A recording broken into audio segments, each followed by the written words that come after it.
since I had kept riding to the gas station, I was like, I guess I can keep riding still. It immediately just got super hard and my hand was killing me. And eventually I just like sat down on the side of the cow pasture and I just like cried my eyes out for a little bit there, because I think I kind of came to the realization that I was going to finish this ride and I was determined to finish it. But I also knew just like how hard it was going to be and how deep I was going to have to go to actually do that. It all just kind of sunk in. It's showtime, everybody!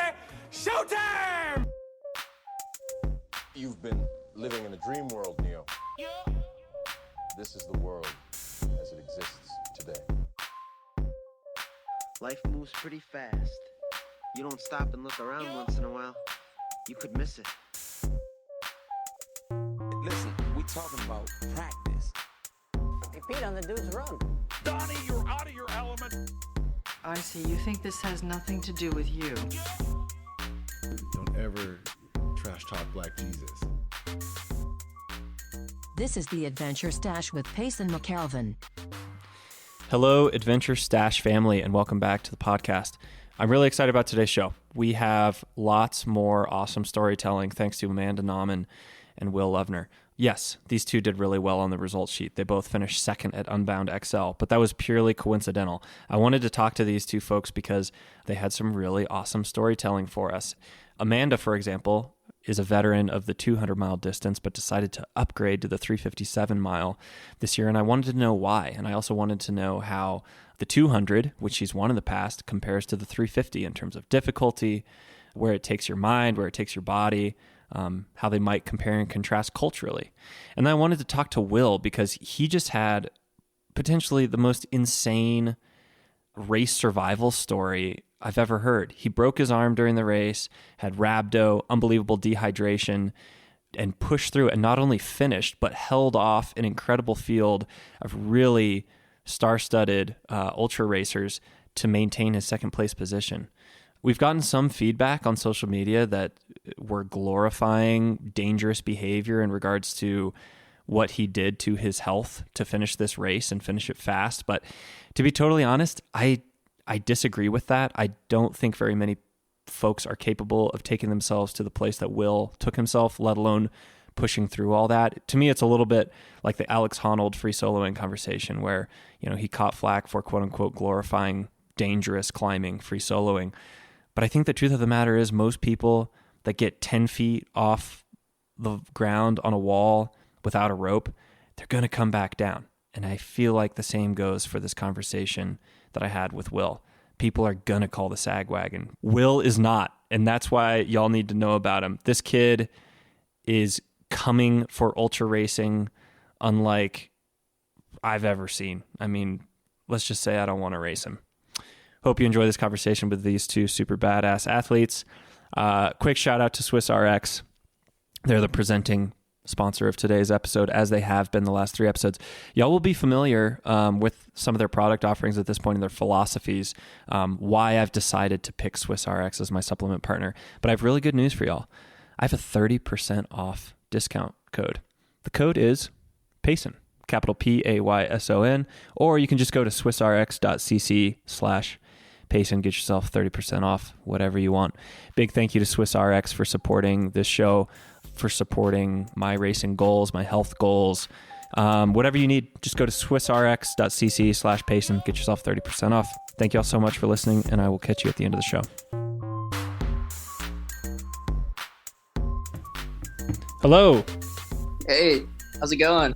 Good. How are you doing? I'm doing good, man. How the heck are you feeling? Yeah, I'm feeling good. I got the splint on my arm and just got some stitches on it, got some more x-rays, and found out that I broke a bone in there. But yeah, just recovering right now, getting a lot of rest and drinking a lot of liquids too. So dude, you are feeling better though. I'm feeling human again. You are a crazy man. I have to admit, like I wasn't aware of you until your ride at the Unbound XL, and I wasn't aware of your story until Michelle Duffy at Lifetime clued me in. But I have so many questions. I mean, you obviously your performance, and especially under the circumstances, is unique. But also just you're 23, right? Do I have that right? 23 years old? Yeah. Yeah. So that's Correct. also very unique. And so I have a lot of questions for you, and I'm excited that we were able to Cool. jump on this quickly. Since it seems like you're newer onto the scene, I feel like we should maybe set a little bit of groundwork. Can you tell us a little bit about where you're from, your interest in ultra and all that sort of thing? Yeah, so I actually started out I'm from Pittsburgh, Pennsylvania, and I started out as a runner, like starting in middle school and high school. And then I ran for Penn State, doing cross country and track my first 2 years of college. And then I kind of got into mountain biking the summer after my sophomore year and just like completely fell in love with it. And it really like lit the fire for me again. So I started mountain biking and just like got in local races in the series around Pittsburgh. And then the next summer I got into ultra running. So I did like a couple 70-mile runs and like some 30-mile mountaineer sort of runs out in Seattle when I went there for the summer. And so when I got back to the East Coast, I kind of like mixed the two together and like started getting into the ultra riding. And then ever since then, I started doing like 100-mile mountain bike races and then just like doing stupid long rides all the time. So like I did a single track Everest last fall, and then also like a 300-mile mountain bike ride this spring. So just been going all in with that stuff. Holy cow. You're maybe the only other person I know that's done a single track Everesting. I did one of those back in May of last year. What was that experience like? I saw the video. That was so. What terrain did you do it on? So it was all single track. It was in Rothrock State Forest, which is up in State College, PA, and it's kind of like smooth, flowy stuff for the first part. And then it goes up into like some rockier, steeper stuff near the top. And it was a 400-foot climb, and it was about a mile like total going up and down. So each lap took me about 15 minutes, and it took me like 18 and a half hours to do. But yeah, it was definitely my hardest ride up to that point for sure. Just because like I'm sure doing it too, just you can't lose focus at all the whole 18 hours. So yeah, it was brutal. Yeah, that's but cool. It was sick though. I actually, Rothrock rings a bell because I've done the Transylvania Epic a couple of times back in the day. And yeah, I think they used some of that terrain if I remember correctly. Nice. Yeah, I just did the Transylvania Epic finishing last week. Wait, you raced Transylvania Epic a week ago? Yeah, it was on like May 25th. I raced it. And Holy it was a 5-day event. But yeah, just did that and then was home for a couple days and then headed out to Kansas. Jeez, dude, that is a hell of a training camp right before 350. Yeah, seriously. Okay, so it's starting to make a little more sense for me in regards to why you're already into ultra. Because one of the things that immediately caught my interest is that you're so young, and you're already interested in this ultra stuff, this bike packing stuff, and it seems like that's a little bit unusual. I mean, I know bike packing and ultra racing is growing in popularity very quickly, but it's generally it rewards experience and it rewards age to an extent, just because you have more miles in your legs. But the fact that you come from an ultra running background makes a lot of sense. It's really cool. Why? I mean, do you think that you'll continue down this path of kind of ultra distance off-road cycling? Is that really where you want to set your sights and set your goals, or will you kind of diversify and do some shorter events as well in the future? Yeah, I think I definitely want to just focus on doing ultra stuff.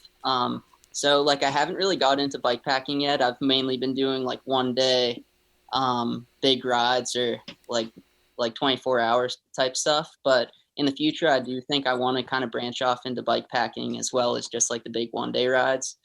And yeah, I think that's kind of just where my future is. And like you said, there really isn't that many young guys in it. It's a lot of older people that are more experienced. So yeah, I'm not quite sure why that is, but that's really kind of what my passion is for, is the long stuff. For sure. Yeah. Well, I think part of it is it requires taking care of yourself. And I think that takes a certain level of like maturity. And it's so, I've only done a little bit, so I'm not by no means an authority on it. But to me, it's so hard that I feel like younger athletes, sometimes they don't necessarily have like the same mental strength or grit, or at least not in the same way. And so that was another thing that really made me interested in your story, is the fact that A, you were doing the 350 at a very young age, but B, you had something go terribly wrong, and it didn't seem like you had any interest in throwing in the towel. Like, you were committed. And that takes a certain level of just like maturity and grit from what I can tell. Can you talk a little bit about that experience? Walk us through your 350 day. Yeah. I'll kind of give you the recap. So it kind of started out, and the pack pretty quickly like whittled down to about like 5 guys, and we were just all cruising together through the first gas station at mile 40, and then it kind of slowly whittled down to me, Taylor Ledeen, and Jay Peterberry, and we rode into the night together and made it to the first gas station stop at 107, or the second gas station stop at 117 miles. And after that stop, we totally refueled, and me and Taylor were feeling pretty good. So we went out ahead, and Jay kind of fell back a little bit, and Taylor and I worked together and made it. We decided to just kind of work together through the night. And it was at about 3 a.m. when it started to go really wrong for me. It was 200 miles in. I was descending down this pretty rutted out gravel road with some big chunky gravel on the side. And my front tire just kind of caught the edge of the rut, and I just got flung down super, super hard onto like my left arm and my hand and stuff. And so my arm was bleeding really bad, and my hand went completely numb like as soon as the crash happened. So I knew something like bad happened right away, and I was kind of laying there for a while, and Taylor stopped and made sure I was okay. And I got up and like I could walk, and I didn't hit my head or anything, fortunately. So I was fine. And so he went and rode ahead. There was a gas station at 216 miles. So he went and told them that I crashed. And I just started walking towards the gas station. And then eventually I got back on my bike and I started riding there.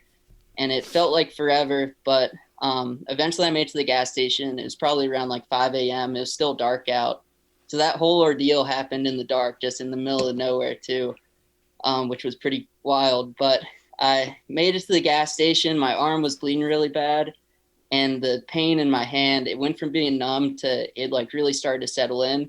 And I got there, and I hadn't stopped in the previous 100 miles, so I was like really hungry and was out of liquid. So I stopped and got a pizza and ice cream and a Fanta. And I just sat on the curb for a while and crushed all that food. And I got the cashier working at 5 a.m. to tape up my arm with like some duct tape that she had sent around pretty much to stop the bleeding. Oh my God, dude. She was like, she could not believe what she was getting into at 5 a.m. She wasn't really happy about it. But after that, I was like, since I had kept riding to the gas station, I was like, I guess I can keep riding still. So I just started off. I left the gas station, and that's when it started getting hot. Like as soon as the sun came up, I mean, you know, from racing out there, there's no shade, and you're just getting beat down by the sun. So it immediately just got super hard, and my hand was killing me. I had no grip in my hand. So like I could kind of rest it on the bar, but I couldn't grip the bar with my left hand or use my brake. So what I did was I would rest it on the bar until I came up to bumps, and then I'd take my left hand off and I'd ride all the bumps with just my right hand because the pain was just too much. So I was just like crawling down all of the descents. I couldn't go fast at all because riding one-handed down it, I knew I'd crash again, and like that was the last thing I would need. But pretty soon I started getting like dehydrated from not being able to. I wasn't drinking enough because I couldn't take my right hand off to grab my bottle, and that kind of started catching up to me. So I was getting like pretty delirious, and like started seeing stuff and just like seeing figures on those empty dirt roads, and so it was getting pretty crazy. And eventually I just like sat down. I was climbing this long grassy it was like foot high grass, just following this like cow pasture for 10 miles. And I just like sat down on the side of the cow pasture and I just like cried my eyes out for a little bit there, because like, I think I kind of came to the realization that I was going to finish this ride and I was determined to finish it. But I also knew just like how hard it was going to be and how deep I was going to have to go to actually do that. And then after that, like I was determined to finish and I just kind of kept on going. And the whole time, miraculously, nobody passed me. So I was still in second place. So I was just like, that kind of got my spirits up. And I was just like, make it to the next water stop at 280 miles. Made it there. And at first I couldn't even find the water stop because it was just in somebody's backyard. And like, I literally thought I was going to die for a second, but I was able to find it and refill. And then I was just like, make it to the gas station at 311. So I made it to the gas station at 311 miles, had one more stop to fill up. And then after that, it was pretty cool because I didn't realize that the 350 mile course like kind of intersects with the 100 mile and the 200 mile course. So the 100 mile riders were finishing. So there was like a lot of riders there, and they probably thought I was crazy because I was like screaming in pain like every time I'd hit a bump, which on those roads is like every 10 feet. And but like I got in the last 20 miles and just like kept going and eventually made it to the finish line. And once I made it to the finish, it kind of like started to sink in just like how deep I went to get it done. And then it sunk in even more when I got to the emergency room and I realized I thought there was like structural damage in my hand or arm. And I realized that my hand was broken after some x-rays and got some stitches in my arm. And it also, I had rhabdomyolysis, which your muscle starts to break down into your bloodstream. Dude. So they were happy I came in because they were most worried about the rhabdo stuff. But so I spent the night in the ER and like, I was just sitting there. I was like, wow, it all just kind of sunk in what happened. Jesus Christ. Oh my God. It's not very frequently that I'm lost for words, but like that's one of the most insane things I've heard. All I can say is I never want to race you. Like, holy shit, dude. If I'm a competitor in a field with you, I'm afraid because I know that like nothing is going to stop you. That is insane. Why did you just decide? Well, also another thing I can tell you right now, you are cut out for bike pack racing because from what I can tell, you have to be as crazy as you are to win those races. Why did you just decide that you like quitting wasn't an option? Yeah, I think what it was like, so I made it to that gas station 16 miles after my crash and like I could still pedal my bike.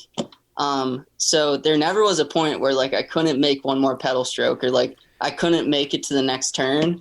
So if I ever did quit, like I would have had to make a conscious decision and been like, all right, I literally can't pedal anymore or something. Like, well, if I did quit, I would have had to been like, I could have kept pedaling, but I would have had to just give into it. And so I just like never got to that point. And so if I ever did quit, I felt like I wouldn't be able to live with like just the disappointment of knowing that I could have gone further. So I just like kept pushing and like I kept making it farther and farther. So yeah. Unbelievable. Do you have any loved ones that were just like super angry with you after all this? Yeah, my parents were like, what the hell were you doing? But they couldn't believe it. They're like, incredible. Man, that's just mind boggling. And the fact that you still finished second, like I'm just still trying to wrap my head around just all of the circumstances here. Absolutely insane. And if you had to get stitches in your arm, like you must have just been bleeding like nobody's business also. Yeah, it was bleeding really bad. That's why I thought my arm, like initially when the crash happened, I thought my arm was broke just because it was like bleeding super heavily. And for the rest of the ride, it was bleeding a lot. But like fortunately, that gas station attendant kind of saved me with that late night tape job. So yeah, that kind of slowed it down a little Yeah. bit. But yeah. So, what's the drive here? I mean, so I just finished recording with Amanda Nauman, who finished second in the women's 350. And because I finished recording right before you, I thought I'd ask if she had a question for you. And the question, I didn't anticipate that the question would be so perfect, but it's kind of like distilling it all down. This is the number one question I want to ask you too, and it's basically like, what's the driver here? Like, why? Like you, that performance, that was a performance where it seemed like you were just kind of possessed, and you knew you weren't going to win. I have to assume, like the win was out of reach, and so that wasn't what was driving you. So what's can you put your finger on that at this point? Yeah, I mean, like I feel like everybody had a driver going into riding 350 miles. Like I couldn't believe that there was 120 other people that wanted to actually even start that race. But I feel like the driver for everybody, and for me, is just like the challenge of doing that sort of distance. It's not as much like competing against other people, because there's so many variables that could happen that could cause you like not to be in position to win. So it's more just like battling against yourself and kind of like finding yourself when it starts to get super hard, and just like how you're going to react, if you're going to be able to keep pushing through like when situations arise. Because for nobody, like it's just smooth sailing the whole time. So you kind of have to like deal with those situations and just dig super deep. Like I had no clue that I was going to have to dig as deep as I did, but it's just like the difficulty of it all that keeps bringing me back. Yeah. Do you want to go back after all that? Do you feel like you have unsettled business? Oh yeah, for sure. I'll definitely be back next year. I mean, that was one of the coolest events I've ever done, and was like, I mean, I hope the next year my experience isn't the same as this year, but it still was like incredible experience, and saw a lot of really cool stuff on it. So I'll be back for sure. Yeah. You probably feel like you can just run through a brick wall at this point after that past experience. Do you have any other goals on the horizon? I mean, obviously you have some time or you have to take some time to heal up at this point, but what do you have on the calendar for the rest of the year? Yeah, so I have the 24-hour mountain bike national championships in July. That's in Bend, Oregon. So my goal is to recover in time for that. The doctor said it was going to be like 6 weeks, and that race is in 4 weeks, but I'm hoping that I'll be good to go for that. And then I'm doing some other like 100-mile mountain bike races, as well as doing like the Belgian waffle ride race in Asheville, North Carolina. And then I think this fall, just planning like some big epic rides.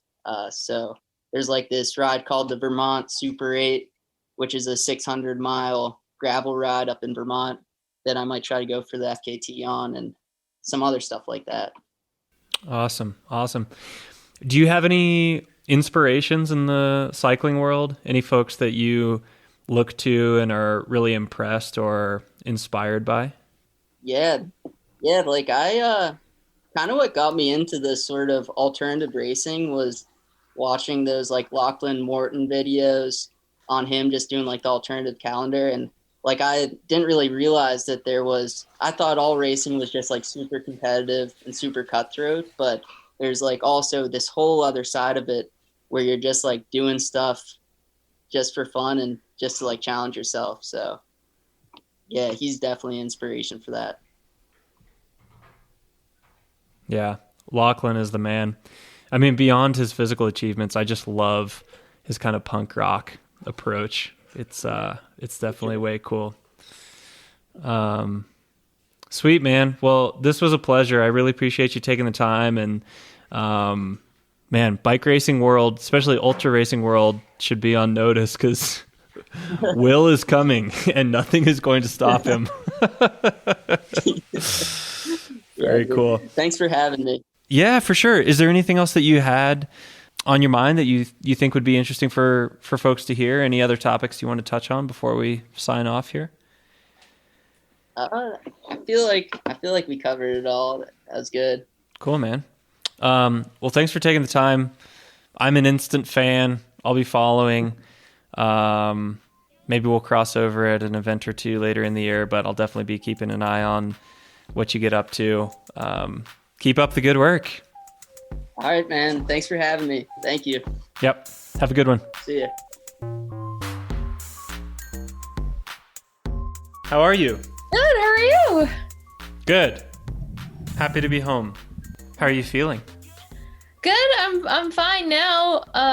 Yeah, yesterday was the worst day. I just felt like I needed to sleep all day. But besides that, I feel surprisingly better than I thought. I thought I was going to be completely destroyed, but one thing I've realized is maybe it means I'm softer than everybody else, but I'm like really good at taking care of myself.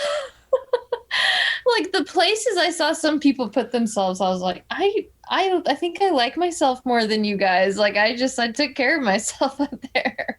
During the race you're talking about. Yeah. Can you give an example? Well, one of my friends at the finish line was super out of it. His name's Scott Widoff. He's from NorCal. Yeah, I know Scott well. Yeah, he was like way out of it, Payson, to the point that I was telling his girlfriend, like, you need to take him to the hospital. Like the EMTs even checked his vitals, and it turns out his kidneys like were starting to fail, and he ended up going to the ER later. Scott, I literally saw him at the coffee shop the day after the race, and he said nothing about that. No. He was like, yeah, it's a great experience. I was like, good. He destroyed himself. Like I finished half an hour after him, and we like took a picture together. We were talking, and he was like, Amanda, you did so good. You finished ahead of me. I was like, Scott, I just finished. Like, where are you right now? Yeah, so he was out of it. Wow. So anyway, basically what we're doing here is we're going to do 2, maybe 3 sort of recap episodes. Okay. And the reason I wanted to talk to you is because you're such a veteran of the 200, and have had lots of success there, but then crossed over into this 350 realm, which I think is a little bit of new territory for you. Mm-hmm. And I just wanted to hear stories, and I wanted to know why you did it, how it compared, what you learned, because I think you're one of the few people that can speak to that. I don't know that there are many people that had a lot of success at the 200 and then just dove into this 350. And obviously, I mean, you had a very successful 350 as well, but I'm just curious about all the experiential stuff and comparing and contrasting the two.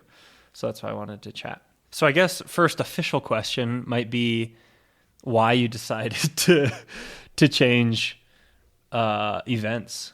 Yeah, so when you finish 5 of the 200, you get into what they call the 1,000-mile club, and you get an award, the Gravel Grail. And I remember, like, either my first or second time there, they invited all the 5-time finishers up to the stage. And at the time, there were only a handful, like less than 10, because the event was still so young. And then gradually every year, it felt like there were more and more people that got up on that stage to get the award. And so I probably after the third one, I was like, I'm going to do that. I want to at least finish 5 of these. And so in 2019, I finished my 5th one. And I think, at that point, you're like, okay, what's the next challenge? And Rebecca had done the 350 in the inaugural one, I believe. And so I think she kind of set that precedence for me of like, okay, that's the next challenge. That's maybe the next thing that you do. And yeah, it was scary, but it was something that the story that I tell is when I went to go do the first 200, it was like an adventure, this scary thing that I didn't know that I could finish. And yeah, like I said, it just scared me. And so I think looking at the 350, it brought me back to that same feeling of, I don't even know if I can do it. And that's a feeling I like. I like that challenge and being able to tackle something that is very scary. So yeah, I did it. How did it compare overall? I mean, we can get a little more specific in a minute, but did it shock you in terms of how different it was, or did it actually feel more similar than you expected? The first 6 hours until about dark felt very similar because it was a race. Like we were going hard. I was going as hard as I probably would have at the beginning of the Really? 200. And that surprised me. It really honestly surprised me. I saw Matt Stevens at the start, and he was like, "Hey Amanda," I'm like, "Hey Matt, please don't go hard. I don't want to do that at the beginning of this. We have a long day." And he's like, "Don't worry, it's not going to be me." And so I thought, okay, if Matt tones it back, maybe the rest of the guys will. And that was not the case. Everybody just went full throttle. Jay Peterberry was on the front, just going as hard as he could. So in that sense, it was very similar, not what I expected. And then I think the rest of it, after the sun went down, we watched the sun actually set. It was very different and in its own world of, just not survival, but it's a different kind of pedaling than it is for the 200, where you can still go hard for kind of that length of time. But then for the 350, you get to the point of like just pedaling as much as you can, and that's not hard. Yeah. Going into it, did you do any specific preparation outside of what you'd do for the 200? Yeah, I did. I think if I had been doing the 200, it would have been more of a focus on fitness and a little bit more high intensity and some more traditional things that I would have focused on. And so the biggest difference for this event was practicing things outside of my comfort zone, like riding at night, riding in the aero bars, which I don't do ever, and doing long rides on like the river trail where I don't have to stop and I'm in the aero position that whole time. So just doing things that were different. Like I would start interval rides in the afternoon after work instead of before in the morning, and trying to be able to go hard later in the day was an experience, and I realized I'm not good at it, nor do I like it. So just working things in differently than I would have prioritized fitness in the past. This was more of like, I need to figure out these experiments, I guess, just to find what works for me in these weird scenarios. Yeah. What did you find most challenging about the problem solving nature of a distance like this? Was it like charging electronics, keeping yourself fueled, riding at night? What were some of the things that it could be stuff that you felt like was a challenge in terms of preparation and proved a challenge during the event, or maybe even surprise challenges that arose? Yeah, the whole event, it becomes like a puzzle. How are you prioritizing things? What pieces are most important? And you're just managing that the whole time and like figuring out what's important along the way. But going into it, I mean, even before you start, figuring out what goes on the bike and prioritizing that was a big deal in terms of, do I bring 2 tubes or 3? Like I heard horror stories of people flatting both and you're out of tubes and then you're done.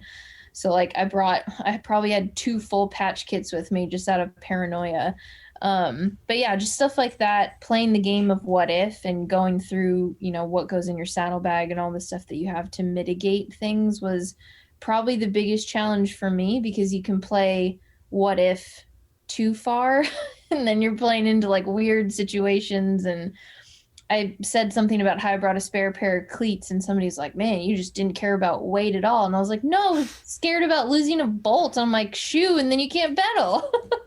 Yeah. So like stuff like that you're just playing that game of trying to mitigate things. But riding at night and managing my lights was definitely difficult. Like you're checking battery length and comparing that to how many lumens are output.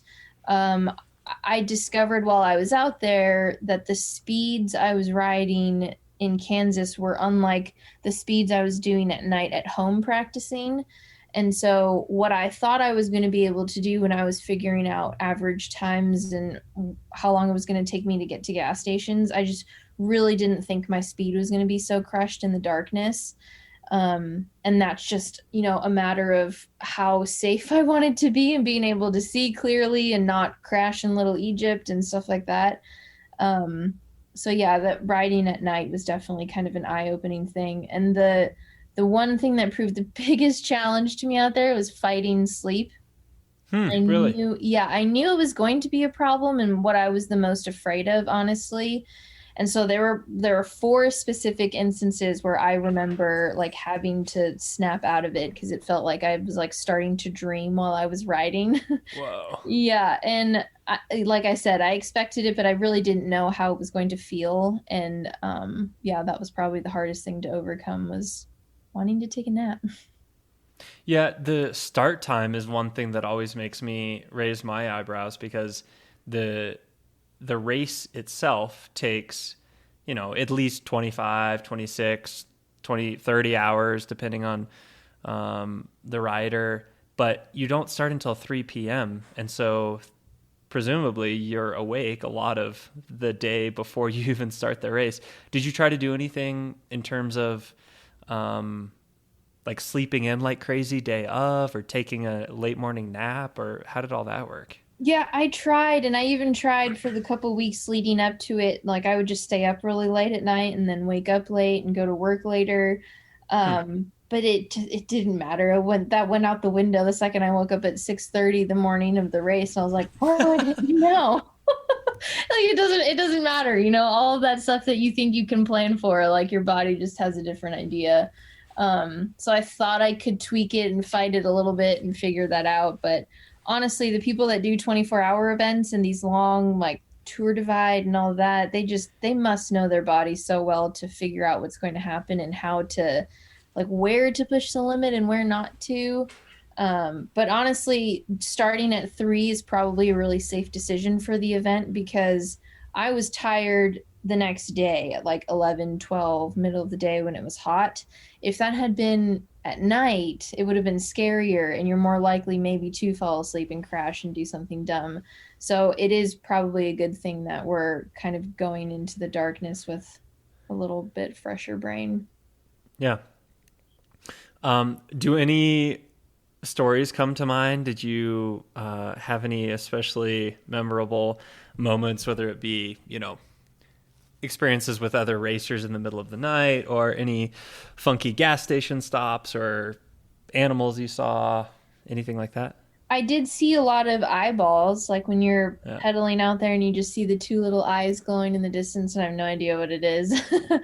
But one really cool thing for me was actually riding with Lael. I think she's incredible. I told her before the event I thought she was amazing, and it was a really unique experience to get our worlds colliding, because I'm good at something less of a distance and she's good at something much longer.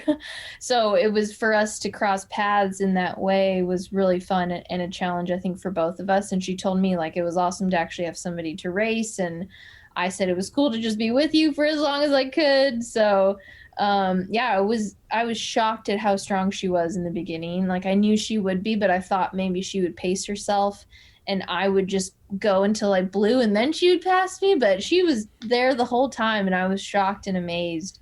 It was really cool to ride with her. And I think, there were a lot of weird things that happened out there. One stupid mistake I made was my helmet light. I forgot how to turn it on, because sometimes it's like a double click or you press and hold. And I did the thing that changed the mode instead of turning it on. And so I changed the mode into a higher lumen output, which meant the battery was going to last less time. So 5 hours into the night, it starts flashing at me that the battery's low. I was like, what am I going to do? So I took it off my helmet and plugged it in, because I hadn't even gotten to Little Egypt yet. And I knew, because luckily I knew a lot of that north section from the course in 2019. And because I didn't want to crash and die, I just took it off and plugged it in and pedaled slowly with just my handlebar light. and these two guys come up on me, and I thought it was a car. I could have sworn it was a car because this guy had the brightest lights I've ever seen. And it was a godsend because I was with them for, I don't know, 2 or 3 hours, and through Little Egypt we rode together, and luckily. But yeah, it was just nice little moments of, riding a roller coaster the whole time. There's a lot of highs and lows. Yeah. It's cool that you got to ride with people out there, because I know every year I think the field gets bigger, but it's still comparatively a small field. Did you have any observations about like differences culturally between the people that participate in the 350 versus the 200? Just the vibe of the competitive field? Yes and no. I mean, it felt like, I don't know, it just felt like a smaller version of the 200, honestly. There were still a lot of I don't know if I should say this, but there were a bunch of people like smoking pot. That was new to me. I did not know that was a thing, like straight up trying to get through the night on marijuana. But yeah, in terms of that was definitely different. I was like, so that's how you guys are getting through this. That's always been, I've heard that too about some folks in the bikepacking world. And it's a little bit odd to me. Like, I've heard about, of course, you hear about weed, but you hear about mushrooms, LSD, like all kinds of pretty crazy stuff. Yeah. And to me, with my bikepacking experience last year, I got so insanely high just off of sleep deprivation and effort that like I did not want or need anything beyond that. So exactly. Anyway, but maybe we're just, like you said, weak when it comes to ultra stuff. Yeah, lesser being for sure. That is very funny though. Sorry, I kind of interrupted you. Any other observations like culturally? No, I mean, people were friendly, and like I said, it just felt like a smaller version. It felt like if you took 150 people from the 200 and started them on a longer distance. I probably spent 20 to 21 hours of the 29 completely alone. Like that was, not what I wanted, but that's just how things played out for me. And so the times that I was with people, everybody was really helpful and friendly, and the same way that I would have expected in the 200. The crowd is definitely like tough as nails for sure. Like nobody's really complaining about stuff. Everybody's just kind of sucking it up and doing this thing that we put our mind to. So yeah, it was nice to just be with a bunch of people, and nobody felt like, oh, this sucks and oh, I'm gonna quit. Like you didn't really hear that. Everybody was just very much like, we're doing this thing. Nice. Yeah. Very cool. Are you doing it again next year? The first thing I tweeted was that I was never doing it again, and then within 24 hours I start thinking like, I could probably do it better. Exactly. Yeah, it's so what was crazy. and that's, I mean, people who have done the 200 I think go through that experience also. Yeah. Maybe to a little bit lesser degree, but how did the suffering compare? It's a different pain in a lot of ways. It's like not your legs, it's everything else. And so, I was our course converges with the 100 and the 200 when you guys have about 30 miles left to go. And so once I got there, I was either passing or getting passed by a lot of people who were trying to finish before dark, because we were about like 2 hours until sunset. And just people were whinging and complaining and all things hurt and just trying to get to the finish line. And I was like, you guys need to suck it up. You know how much longer I have been out here? That's amazing. Yeah, a lot of things hurt, but they weren't my legs. It was like everything else, my arms, everything was very painful. But in terms of the suffering, is kind of just fighting sleep, trying to manage everything else that hurt except my legs, and mentally getting my head around the fact that I was riding for 350 miles. For sure. I don't know if you want to keep this close to your vest, but are there adjustments that you'd make going into the next one if you would do it again? Yes, I would. I mean, just from the strategic standpoint of like how hard I thought I was going to go in the beginning versus what I did do. I mean, honestly, I probably, looking back, I would have gone harder and tried to stay with that front group for longer. We got to the first gas station at mile 41, and I knew she was behind me. So she had popped off the back, and I was like, I need to keep this because I'm not going to put as much effort as I did to get here and have that gap close because I have to like stand in line or something. So I ran in, grabbed a gallon of water, and I stood in line for longer than I wanted to. And then I just took a 20 and threw that on the counter and walked out. I was like, keep the change. I just need this gallon. I need to go. Because you put so much work in it to just stop, you ruin all of that, right? And so there are decisions I would have made differently that, looking back on it, probably would have helped me stay away for longer. And then maybe that would have changed. Could I have ridden with her in the night instead of losing her just before dark? I think that there are ways I could have made myself more competitive with Lael, yes. And I think it's just like a couple of decisions that I made in the beginning that could change. For sure. So I'm recording with the men's second place finisher right after you, Will. Nice. He crashed and like destroyed his arm. Like the amount of blood was insane. Broke his hand, and rode the last 150 miles one-handed somehow. See, that's what I mean by I'm way too, like, that would not have happened. What the hell? So anyway, my question to you is, do you have any questions for him? I think it would be kind of fun to have the two podium counterparts.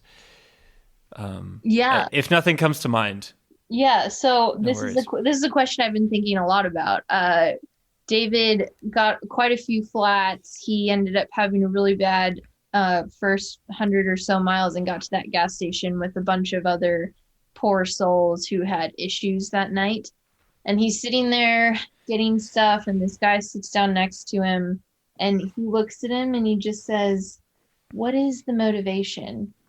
And like they just sat there in silence, like thinking about that question, because they're, everybody who was there at like 2 a.m, something had gone wrong.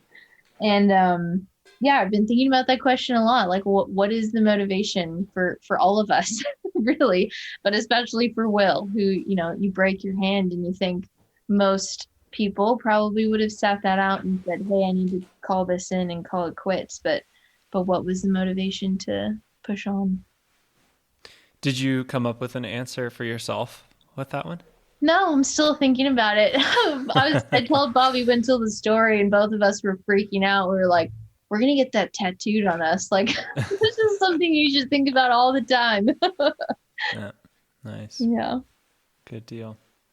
Well, thanks. This was fun. Yeah. It was good to get a peek behind the curtain a little bit. Was there anything else that you think we should touch on before I let you go? No, I think that's good. Is your thing in like the next few minutes?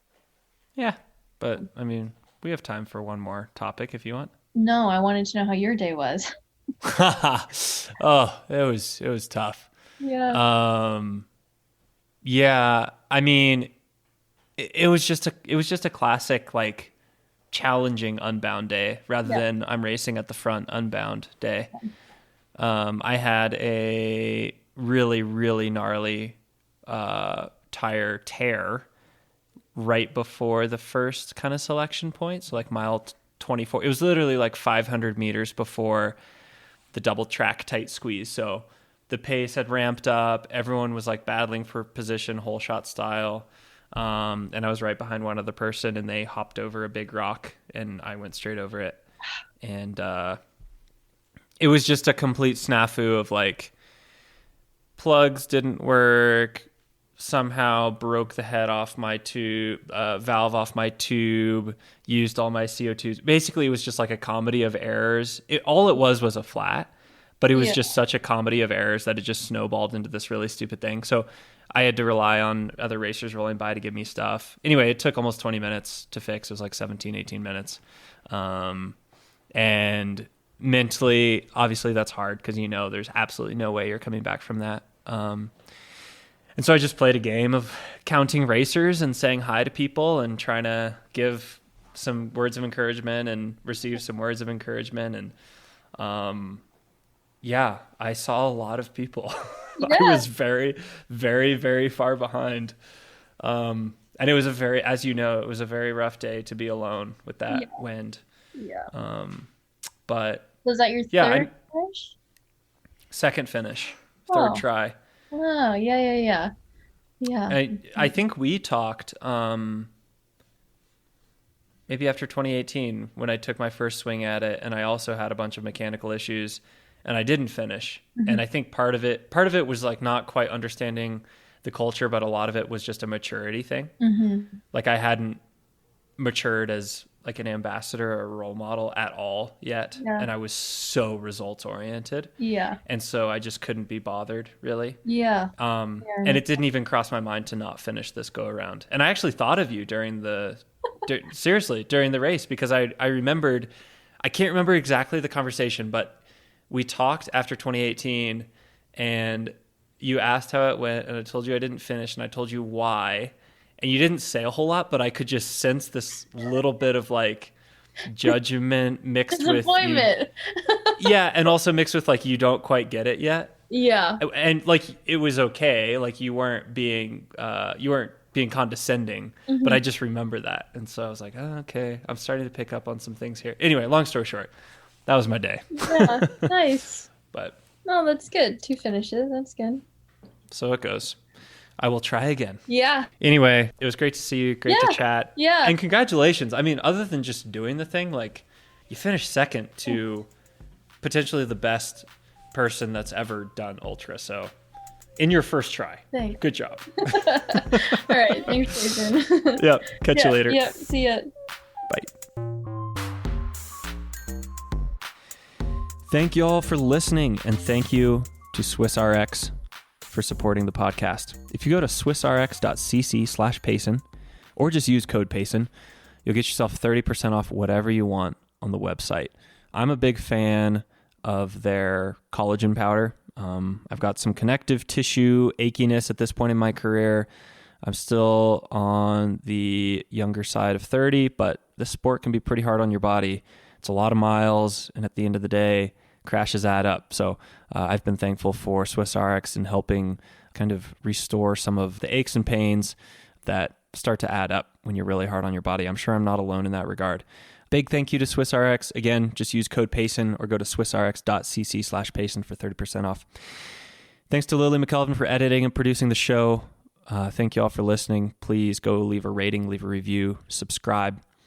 Spread the word of mouth. We have another exciting media thing coming from the Stash House family. Stash House is my media production company.